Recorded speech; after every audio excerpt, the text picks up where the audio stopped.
గమ్యేన చరాచరం తత్పదం దర్శితం యేన తస్మై శ్రీ గురవే నమః. సదాశివసమారంభాం శంకరాచార్య మధ్యమాం అస్మదాచార్యపర్యంతాం వందే గురు పరంపరాం. గురు బ్రహ్మా గురుర్విష్ణు గురుదేవో మహేశ్వరః. గురు సాక్షాత్ పరబ్రహ్మ తస్మై శ్రీ గురవే నమః. నిత్యానందం పరమసుఖదం కేవలం జ్ఞానమూర్తిం విశ్వాతీతం గగన సదృశం తత్వమస్యాదిలక్ష్యం ఏకం నిత్యం విమలమచలం సర్వధీ సాక్షిభూతం భావాతీతం త్రిగుణరహితం సద్గురుం తం నమామి. ఓం సహనా భవతు సహనౌ భునక్తు సహ వీర్యం కరవావహై తేజస్వినావధీతమస్తు మా విద్విషావహై. ఓం శాంతి శాంతి శాంతి. మళ్ళీ నేను కూడా ప్రేయర్ చేయండి. ఇదో పని. ఇప్పటి వరకు చెప్పిన వాళ్ళందరూ గురువు గారు వేరు తాను వేరు అని చెప్తున్నారు. ఎప్పుడు దేహంగా వాళ్ళు వేరే ఉంటారు, కానీ ఆత్మగా నేనుగానే ఉంటాను. నాకు గురువుగారు ఇలా చేయిస్తున్నారు, గురువుగారు అలా చేయిస్తున్నారు కాదు. అధిష్టానం నీ లోపలే ఉంది, అదే నీకు గురువు. వేరే గురువు లేడు. అంటే ఆ అధిష్టానమే అక్కడ. ఇప్పుడు ఇందాక 2 బొమ్మలు చూపించాము, ఒకటి లక్ష్మీదేవిని, ఒకటి విష్ణుమూర్తి అని. ఇక్కడ విష్ణుమూర్తి లక్ష్మీదేవి ఇద్దరు లేరు, ఉన్నది వెండి మాత్రమే.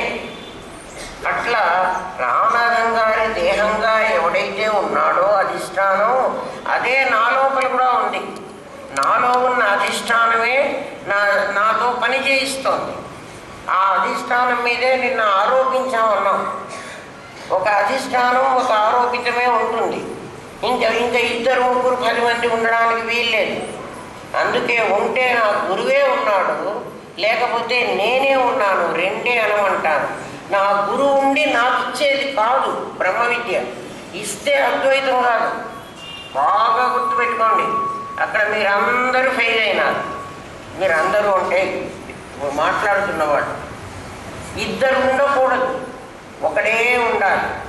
ఆ ఒక్కడే అధిష్టానంగా ఉండాలి. అది గురువే ఉండాలి, నేను ఉండకూడదు. అందుకనే నేను చెప్తున్నప్పుడు మీకు ఏం చెబుతా అంటే, గురువు గారే మాట్లాడుతున్నారంట, నేను మాట్లాడుతున్నాను అన్నం. గురువు గారు నాకు ఈ శక్తి ఇచ్చారు, నేను మాట్లాడుతున్నాను అంటే ద్వైతం. గురువు గారే మాట్లాడుతున్నారంటే అద్వైతం. గురువు గారే కాదు కదా, ఈమె భానుమతి గారు కదా, గురువు గారు పక్కన ఉన్నారు కదా, ఆయన కదా మాట్లాడుతున్నాడు, నీవుడు మాట్లాడుతోంది అంటే నేను అసలు లేను. యావుదా ఫకీర్ అని ఒక ఫకీర్ ఉన్నాడు. అతను ఫకీర్. అతను సముద్రం పొట్టున పాటలు పాడుకుంటూ భగవంతుని గురించి ధ్యానం చేస్తూ వెళ్ళేవాడు. అతని దృష్టిలో దేవుడు వేరు, తాను వేరు. తాను భక్తుడు, ఆయన భగవంతుడు. ఓ దేవుడా నన్ను కాపాడు, ఓ జీసస్ లాగా నన్ను కాపాడు అని రోజు ఆయన పాడుకుంటూ వెళ్ళేవాడు. ఇప్పుడు ఎవరో పాట పాడతానంటే అట్లా పాట పాడేవంటే దేవుడు వేరు, నువ్వు వేరు. అప్పుడు ఏమవుతావు? నిన్నటి మన పాట ప్రకారం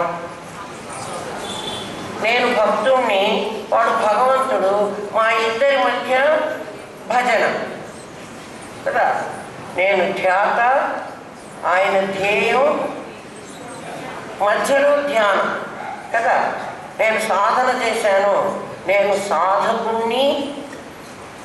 ఎవరిని గురించి సాధన చేశానో ఆయన నాకు సాధ్యం. మేము సాధన చేస్తున్నాం. త్రిపుటి వచ్చిందా? త్రిపుటి ఉంటే పరమాత్మేనా? ఇప్పుడు మీకు చెప్తున్న పాఠం అదే కదా. అందుకని త్రిపుటి రహితం కావాలి ఎప్పుడు కూడా. ధ్యాత, ధ్యానం, ధ్యేయం మూడు కలిసి ఒకటి కావాలి. మూడుగా ఉన్నంతసేపు సాపేక్షం. సాపేక్షం అంటే రిలేటివిటీ, ఒకదాని మీద ఒకటి ఆధారపడింది. సాపేక్షం అన్న పదానికి అర్థం అది. సాపేక్షం అంటే సాకారం కాదు. సాకారం నిరాకారం అని సాపేక్షం నిరపేక్షాన్ని వాడారు. అలా వాడకండి. భాషలో ప్రతి పదానికి దాని అర్థం వేరుగా ఉంటుంది. మీరు చదువు రాదు నాకు తెలుసు, కానీ ఆ పదం అర్థం తెలుసుకునే వాడండి. వాడకపోతే ప్రమాదం వస్తుంది. ఒకడు ఇంగ్లీష్ రాదు వాడికి, కానీ వాడికి ఎస్, నో, ఆల్ రైట్ అనే 3 పదాలు నేర్చుకున్నాడు. వాడికి ఇంగ్లీష్ మాట్లాడాలని ఇష్టం. అందుకని ఎక్కడో ఏదో దొంగతనం జరిగింది. వాళ్ళు ఎవర్రా దొంగతనం చేసింది, మీరు ఎవరన్నా చేశారా అని అడిగారు పోలీసులు. ఎస్ అన్నాడు.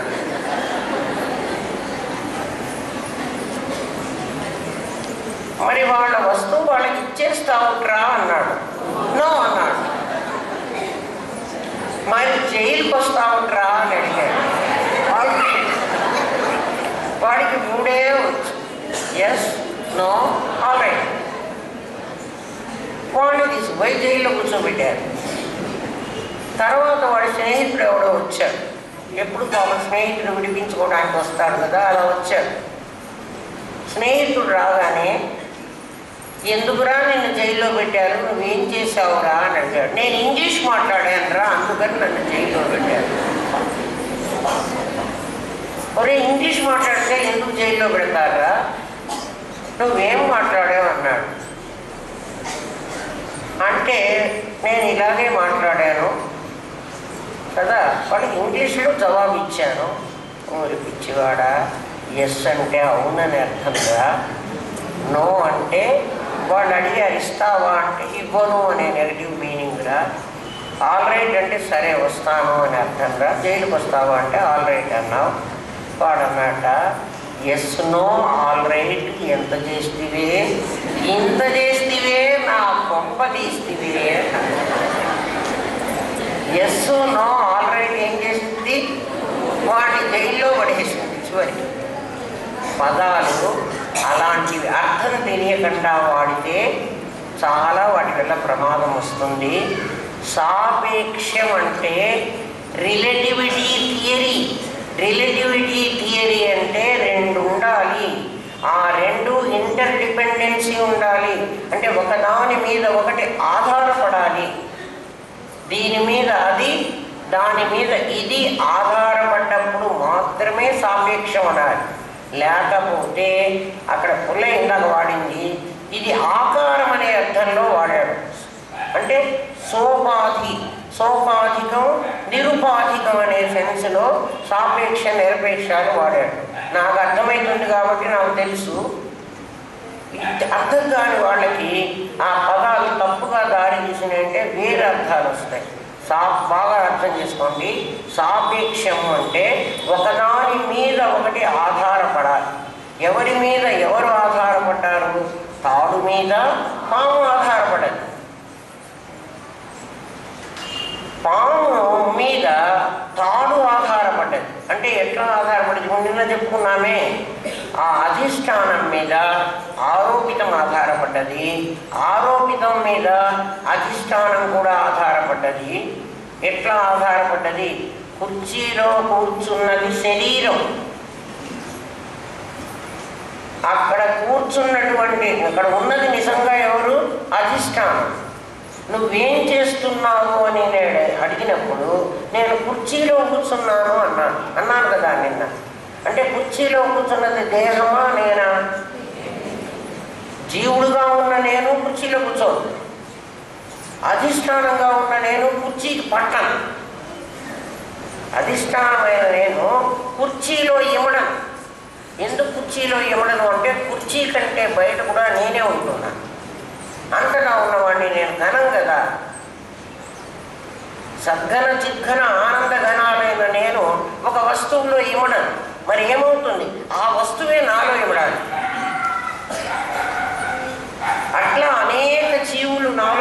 వస్తాయి. అన్ని జీవులకి శక్తి నా వల్లనే రావాలి. నేను లేకపోతే జీవరాశులకు శక్తి లేదు కదా. అందుకని ఉన్నది నేనే. ఆరోపితమైనటువంటిది నా మీద ఆరోపితమైంది, అది యథార్థంగా లేనిది. ఇప్పుడు ఇన్నాళ్ళ బట్టి మీకు పాఠం అర్థమవుతోంది అంటే జీవుడు అనేవాడు అధిష్టానం మీద ఆరోపితమైనవాడు. నామరూపక్రియలు ఆరోపితమైనవి. ఊరుకున్న నా మీదకి ఒక ఆలోచన వచ్చి పడింది. ఆ ఆలోచన ప్రకారం నేను కర్మ చేయటం మొదలుపెట్టాను కదా. కర్మ చేయాలంటే నాకు 5 భూతాలు కావాలి. ఆరోపితమైన వాడు జీవుడు, అధిష్టానం మీద ఆరోపితమైనాడు ఒకసారి. మళ్ళీ రెండోసారి ఏమైనాడు? జీవుడు అధిష్టానమైనాడు, దేహం ఆరోపితమైంది. కాబట్టి దీనికి ఇది శక్తి, దీని శక్తి వల్లే కదులుతోంది. మీకు అయస్కాంతం లేకపోతే ఇనప ముక్కలు కదలవు కదా. ఇనప ముక్కలు అయస్కాంత శక్తితో కదులుతున్నాయి అని అనటానికి కూడా వాడికి వీల్లేదు, అవి జడము. కాబట్టి గురువుగారి శక్తితో నేను మాట్లాడుతున్నాను అన్నది అబద్ధం. అది ఖచ్చితంగా తెలుసుకోండి. మాట్లాడుతున్నది గురుశక్తే, నేను లేను. త్రిపుటిలో సాపేక్షంలో, సాపేక్షం అంటే జ్ఞాత ఉండాలి, జ్ఞేయం ఉండాలి, మధ్యలో జ్ఞానం ఉండాలి. అధిష్టానం అనేటువంటి ఆ అయస్కాంత శక్తి ఇనప ముక్కలలో ప్రవహించి ఇనప ముక్కలు కదులుతూ ఉంటే అది జ్ఞానం, ఇది అధిష్టానం. కదులుతున్నది ప్రజ్ఞానం కాదు, అది జ్ఞానం. జ్ఞానం ఎవరికి ఉంది? జీవుడికి ఉంది. ప్రజ్ఞ ఎవరికి ఉంది? అధిష్టానమైన అస్థిభాతి ప్రియానికి ఉన్నాయి. అస్థిభాతి ప్రియం గురువుగారి దేహంలోనే కాదు, నా దేహంలోనే కూడా ఉంది. అంతటా అది ఉండాలి. ఇది సాపేక్షం. ఎందుకంటే ప్రపంచం ఉంటే జీవుడు చూస్తాడు, జీవుడు చూస్తే ప్రపంచం ఉంటుంది. ఈ రెండింటినీ ఒకదాని మీద ఒకటి ఆధారపడింది. నేను చూడకపోతే ప్రపంచం కనిపించదు, ప్రపంచం కనిపించకపోతే నేను చూడను. బోర్డు మీద ఒక డాట్ పెట్టాను, ఒక చుక్క పెట్టాను బ్లాక్ బోర్డు మీద. వెంటనే పిల్లలందరూ ఏం చేస్తారంటే, మేడం ఈ చుక్క పెట్టారంటే ఇక్కడ ఏదో బొమ్మ వేస్తారో గీత గీస్తారో ఏదో ఇప్పుడు రాయబోతున్నారు అని వాళ్ళు చూస్తారు. ఈ చుక్క పెట్టకపోతే వాళ్ళు చూడరు కదా. ఈ చుక్క వాళ్ళ చూపులను ఇటువైపుకు మరలించింది. ఇప్పుడు చుక్క మనుషులు 2 ఉన్నారు, వాళ్ళ చూపు ఆ చుక్క మీదకి వెళ్ళింది. ఇలా 2-3 ఉన్నప్పుడు, అంటే ఒకదాని మీద ఒకటి మధ్యలో చూపే కదా ఉండేది, అది ఉన్నప్పుడు దాన్ని సారూప్యం, సాపేక్షము అనాలి. నిరపేక్షం అంటే ఇంకోటి లేదు, ఇంకోటి లేదు. నేను శరీరాన్ని నేను కనపడుతున్నా మీ అందరికీ, శరీరంగానే కనపడుతున్నా. నేను శరీరంగా మీ అందరికీ కనపడుతున్నా. అందుకు కదా మీరు గురువుగారు అంటున్నారు. నిజంగా నేను శరీరం కాదు. మరి గురువుగారు అన్నదాన్ని మీరు నా మీద వేశారు, నన్ను నా మీద ఆరోపించారు. మీ ఆరోపితం మీరు తీసేసుకుంటే నేను అధిష్టానంగా నేనే ఉంటా. కాబట్టి సాపేక్ష నిరపేక్షాలంటే ఒకదాని మీద ఆధారపడింది. జగత్తు మీద జీవుడు ఆధారపడ్డాడు, జీవుడి మీద జగత్తు ఆధారపడింది. నేను పాఠం చెప్తున్న నా మీద మీరు వినేవాళ్ళు ఆధారపడ్డారు. మీరు వింటున్నారు కాబట్టి నేను చెప్తున్నాను. మీరు వినేవాళ్ళు అందరు లేచిపోతారు అనుకోండి, నేను ఎవరికి పాఠం చెప్తాను? మీరు అనుకుంటున్నారు నా మీద ఆధారపడ్డాను అనుకుంటున్నారు, నేను అనుకుంటున్నాను మీ మీద ఆధారపడ్డాను అనుకుంటున్నాను. కాబట్టి పాఠం జరగడం అనేటువంటిది సాపేక్షం. నిశ్శబ్దం బ్రహ్మముచ్యతే అంటే ఈ ఇంకా జరగడము వినడము అనేటువంటి 2 పనులు ఉండవు. అంటే త్రిపుటి అక్కడ ఉండదు, అది నిరపేక్షం. అక్కడ ఏం వాడాలంటే సోపాధికం నిరుపాధికం అని వాడాలి. ఉపాధి అంటే ఈ శరీరం, సోపాధికం అంటే ఉపాధితో ఉన్నటువంటి అధిష్టానమైన బ్రహ్మము చెప్తున్నాడు. ఉపాధి లేకపోతే చెప్పలేడు వాడు. నిరుపాధికంగా ఉంటే, నాకు నిన్న కూడా ఎవరో సోపాధికం నిరుపాధికం అని ఇంకో సెన్స్లో వాడితే వాళ్ళని కూడా చెప్పాను. అమ్మ ఆ పదం తెలియకుండా అలా వాడకూడదు. సోపాధికం అంటే ఉపాధితో ఉంటే, నిరుపాధికం అంటే ఉపాధి లేకుండా ఉంటే. మీ ఇద్దరికి మధ్య ఉపాధి లేదు, మీ ఇద్దరు ఉపాధులు ఉన్నాయి. అంటే వీటి మీద అధిష్టానం మీద ఒక ఆరోపితం పడ్డది. అది లేకపోతే అధిష్టానం మీద ఆరోపితం పడలేదు. అర్థమైంది కదా? యావదా ఫకీరు భజన చేసుకుంటూ సముద్ర పొడ్డులో నడిచిపోతూ ఉన్నాడు. అప్పటికి యావదా ఫకీర్కి ఏమని భావన ఉండేదంటే, నేను వేరు, దేవుడు వేరు. అల్లా ఎక్కడో లోకంలో ఉన్నాడు, అల్లాని నేను పిలిస్తే నాకు వచ్చి ఇస్తాడు, దేవుడు నాకు కావలసినటువంటి ఆహారాన్ని ఆయన సప్లై చేస్తున్నాడు అన్నప్పుడు ద్వైతం ఉంది. ఆయన వేరు, నేను వేరు. నేను కించిత్నుణ్ణి, ఆయన సర్వజ్ఞుడు, ఆయన నాకు ఇస్తాడు, నేను పుచ్చుకుంటాను కదా. నాకు కావలసినటువంటి శక్తిని ఆయన ఇస్తున్నాడు. ఆయన ఎప్పటికీ ఏమి ఇవ్వడు. అయస్కాంతం తనకు తాను ఇనుప ముక్కలకి ఏమి ఇయ్యదు, దాని దగ్గరే ఉంచుకుంటుందన్నీ. ఇనుప ముక్కలే అయస్కాంతం దగ్గరికి వెళ్ళి దాని శక్తిని తీసుకుని కదులుతున్నాయి. అర్థమైందా? అలా పాడుకుంటూ పోతూ దేవుడు వేరే ఉన్నాడు అనుకుంటున్నాడు కదా ఈ యావదా ఫకీరు. ఒక రోజున ఆ సముద్ర పొట్టున చాలా బాధతో ఉన్నాడు అతను. అసలు అతనికి ఈ ప్రపంచం అంటే విరక్తి పుట్టింది, తినడానికి తిండి లేదో, ఏదో ఫకీర్ కదా. ఫకీర్ అంటే ఒక బెగ్గర్. అలా పోతూ ఉన్నాడు. పోతూ, దేవుడా నువ్వు నా మాట వింటలేదు. మామూలుగా భక్తుడు భగవంతుడిని అలాగే అడుగుతాడు, నేను ఎంత అడిగినా నీకు, ఎంత వేడినా సొంతైనా దయరాదే నీకు, నీకు జాలి లేదా, నేను ఇంత కష్టపడుతున్నానే, నువ్వెందుకు నా దగ్గరికి రావు, నన్ను ఎందుకు చూడవు, నాకెందుకు పెట్టవు, ఇలా అడుగుతూ ఏడుస్తూ వెళుతున్నట్ట. వాడికి స్ఫురణ వచ్చింది. స్ఫురణ ఎక్కడ రావాలి? నా లోపలే రావాలి. ఆ స్ఫురణలో ఏమన్నాడంటే, అల్లా వాడితో, యావదా ఫకీరు నువ్వు వేరే ఎక్కడున్నావురా నేను రావడానికి, నువ్వు నాలోనే ఉన్నావు కదా, నువ్వు నా బిడ్డవి, నిన్ను నేను ఎత్తుకుని, నీవు అంటే మరి నీ అడుగులు నా అడుగులు 2 అడుగులు కనపడాలి కదా. ఈ సముద్ర పొట్టున అలలు వచ్చి కొట్టేస్తూ ఉంటాయి, అక్కడ ఇసుక మామూలుగా ఉంటుంది, మనం నడిస్తే మన అడుగులు పడుతూ ఉంటాయి. మరి దేవుడా నువ్వు కూడా వస్తే అల్లా నీ అడుగులు నా అడుగులు 2 పడాలి కదా అక్కడ, మరి 2 అడుగులు నాకు కనపడటం లేదే, అక్కడ నా అడుగులే కనపడుతున్నాయి అని అన్నట్ట యావదా ఫకీర్. అన్నాడంటే ఎదురుగా అల్లా వచ్చాడా? కాదు కాదు, వాడి లోపలే వాడికి స్ఫురణ, సత్తా స్ఫురణ కదా. మన శరీరం ఏమిటి సత్తా? స్ఫురణ నీ లోపలే ఉంది. అంటే అప్పుడు వాడికి స్ఫురణలో ఏమొచ్చిందంటే, అల్లా అంటున్నట్ట, ఒరే నిన్ను నేను ఎత్తుకున్నానురా, నా ఊళ్ళో నువ్వు ఉన్నావు, ఎత్తుకుని నడిచేటప్పుడు ఆ ఎత్తుకున్న బిడ్డ అడుగులు పడవుగా, నా అడుగులే పడుతున్నాయి. అంటే నేనే అడుగులేసాను, నీ అడుగులు లేవు.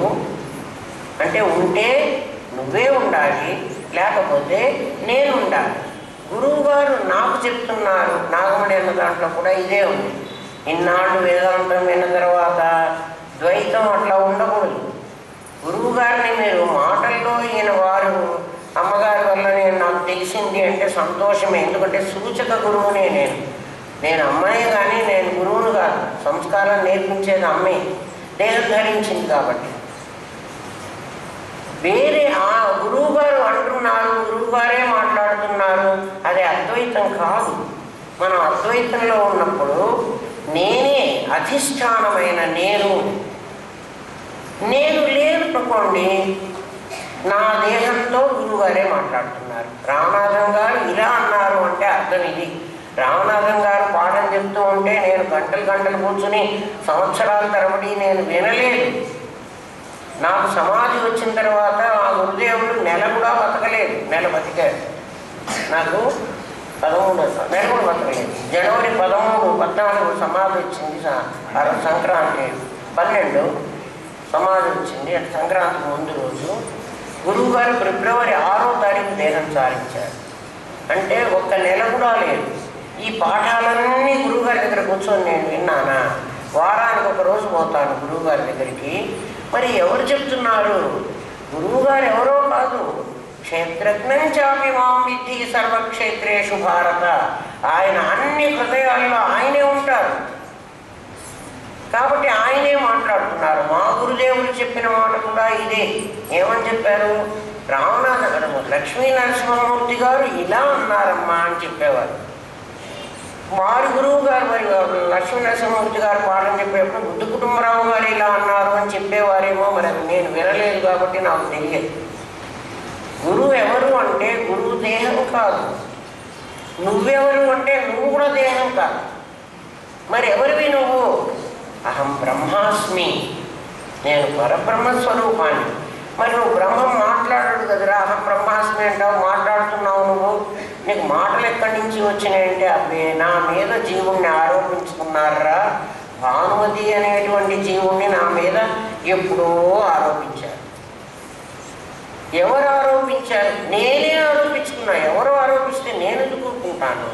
నేనే ఈ దేహం ధరించాలి అని ఎప్పుడో నేను ఆలోచన చేశాను. ఎప్పుడు? గత జన్మలో నా శరీరం వదిలేటప్పుడు దాని ప్రకారం ప్లాన్ చేసుకుని ఎవరెవరు ఎక్కడ రావాలి, ఈ ప్రపంచంలోకి ఎట్లా రావాలి, ఎవరిని పెళ్లి చేసుకోవాలి, ఎట్లా కర్నూలుకు పోవాలి, ఆ కర్నూలులోని ఎట్లా తిష్ట వేసుకొని కూర్చోవాలి, ఇవన్నీ నేను వేసుకున్న ప్లాన్లో భాగం. అలా వేసుకుని అధిష్టానం మీద పడేసుకున్నా. మరైతే ఎప్పుడో బాపట్లలో ఉన్న ఆ అధిష్టానం ఇక్కడికి వచ్చిందా అండి అంటే అబ్బే అది ఇక్కడికి రాదు. కుమ్మరివాడి దగ్గర కుండ కొంటున్నప్పుడు కుండలో ఒక ఆకాశం ఉంది. కుమ్మరివాడి దగ్గర నేను కుండ కొన్నప్పుడు ఏమైంది? కుండలో ఒక ఆకాశం ఉంది. కుండలో ఉన్న ఆకాశానికి కుండ ఆకృతే ఉంది. అవునా కదా? కుండలో నీళ్లు ఉంటే ఏ ఆకారం ఉంటాయి? కుండ ఆకారమే ఉంటాయి కదా. అట్లా ఏ పాత్రలో మనం నీళ్లు పోస్తే ఆ ఆకారం వచ్చినట్టు కుండలో ఆకాశం కుండలాగే ఉంది.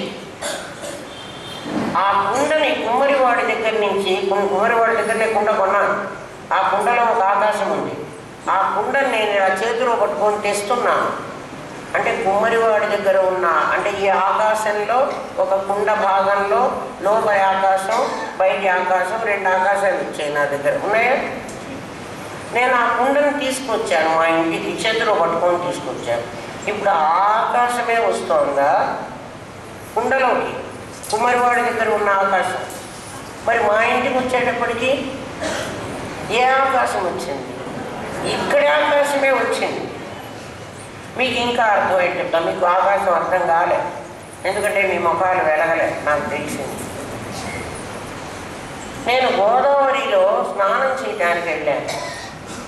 మధ్య గోదావరికి వెళ్ళాను. అంటే గోదావరిలో మధ్యలోకి వెళ్ళి మునిగి చస్తానని అనవకండి.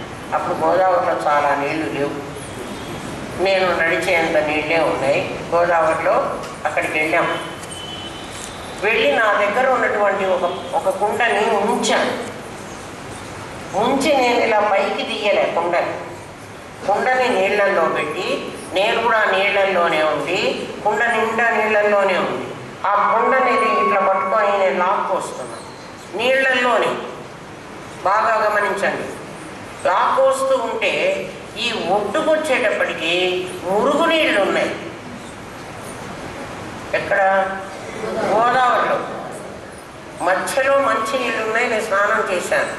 అక్కడ నేను కుండ ఉంచాను.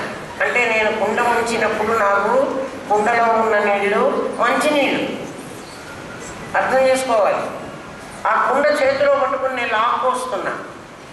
అంటే నీళ్లు ఆ కుండలో నీళ్లు వస్తూనే ఉన్నాయి.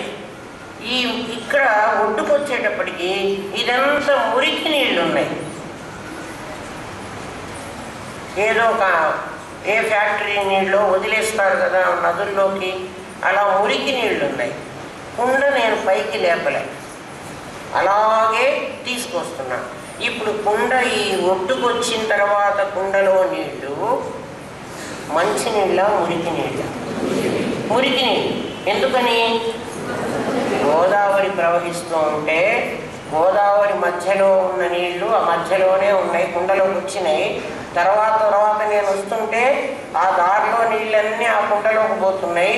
ఈ మురికి దగ్గరికి వచ్చేటప్పటికి ఈ మురికి నీళ్లు కూడా కుండలోకి పోయినాయి. కుండ నిండుగానే ఉంది. ఎందుకని అంటే మొత్తం నీరే ఉంది కాబట్టి, కుండ నీళ్లలోంచి బయటికి రాలేదు కాబట్టి ఆ నీళ్లను వదలడము, ఈ నీళ్లను తీసుకోవడము కుండలో జరుగుతున్నది. ఆ నీళ్లు కుండ ఆకృతిగానే ఉన్నాయి. అర్థమవుతుందా? అట్లా ఈ అధిష్టానము ఆ బాపట్లలో ఎక్కడో పుట్టినట్టు ఉన్న అధిష్టానం కాదు, ఇక్కడ కూడా అదే అధిష్టానం ఉంది. మరి ఏది బయటికి ఇక్కడికి వచ్చింది? ఆ నామరూపాత్మకమైన కుండ వచ్చింది. ఆ కుండలో ఉన్న అధిష్టానం అదే ఉంది. అక్కడోటి ఇక్కడోటి ఉండడానికి లేదు. కుండ మాత్రమే ప్రయాణాలు చేస్తోంది. ఈ కుండ పగిలిపోతే కుండలో జలం అలాగే ఉండిపోతుంది, ఏకంగా ఆ నదిలోనే కలిసిపోతుంది. అంటే కుండ అడ్డం ఉంది. కుండకు నామరూపాలు ఉన్నాయి. కుండలో ఉన్న నీటికి నామరూపాలు వచ్చినాయి. కుండలో ఉన్న నీటికి నామరూపాలు వచ్చినాయి అన్నది నిజమా అబద్ధమా? కుండలో ఉన్నంతసేపు నిజం. కుండ పగిలితే అబద్ధం, అప్పుడు కూడా అది నీరే. మరి నీరుగా అబద్ధమా, ఆకృతిగా అబద్ధమా? అంతే, ఆకారంగా అబద్ధం. నీరుగా గోదావరిలో బయట నీరు లోపల నీరు ఒకటే. ఇప్పుడు నామరూపాలు అని నువ్వు అంటున్నవి అధిష్టానాన్ని వదిలిపెట్టి ఉన్నాయా? అది ద్వైతమా అద్వైతమా?